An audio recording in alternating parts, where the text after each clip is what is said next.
+2 மாணவர்களின் உயர்கல்விக்கு வழிகாட்டும் நிகழ்ச்சியான தினத்தந்தியின் கல்வி கண்காட்சி கோவையில் தொடங்கியது. தினத்தந்தி மற்றும் எம்ஜிஆர் பல்கலைக்கழகம் இணைந்து நடத்தும் கல்வி கண்காட்சி கோவை அவிநாசி சாலையில் உள்ள தனியார் திருமண மண்டபத்தில் தொடங்கப்பட்டுள்ளது.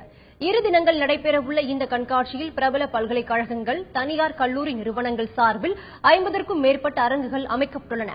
மருத்துவம், பொறியியல், சட்டம் சார்ந்த படிப்புகள் குறித்து மாணவ மாணவியர்கள் எழுப்பிய கேள்விகளுக்கு கல்வி நிறுவன ஆலோசகர்கள் பதிலளித்தனர். எல்லாருடைய ஸ்டாலையும் பார்க்கும்போது ரொம்ப நல்லா இருந்தது. ஒரு ஃபியூச்சருக்கு நம்ம என்ன பார்க்கணும், என்ன செலக்ட் பண்ணணும்னு நினைக்கிறோமோ அந்த மாதிரி ஸ்டால்லாம் நிறையா இருந்தது. MBBSலேருந்து இன்ஜினியரிங்லேருந்து எல்லாத்தையும் பார்த்தோம். பரவாயில்ல, நல்லா இருந்தது. இன்னும் மக்கள் ஜாஸ்தி வர்றதாக இருக்காங்க. இப்போ ஏற்கனவே கூட்டம் ஜாஸ்தியாக இருக்கு. அதேபோல் திண்டுக்கல் தனியார் கல்லூரி வளாகத்தில் தினத்தந்தி கல்வி கண்காட்சியை தலைமை பொது மேலாளர் தனஞ்சயன் தொடங்கி வைத்தார். நிகழ்ச்சியில் ஆயிரக்கணக்கான மாணவ மாணவியர்கள் கலந்து கொண்டனர். மேற்படிப்பு தொடர்பான சந்தேகங்களுக்கு பல துறை வல்லுநர்கள் விளக்கம் அளித்தனர்.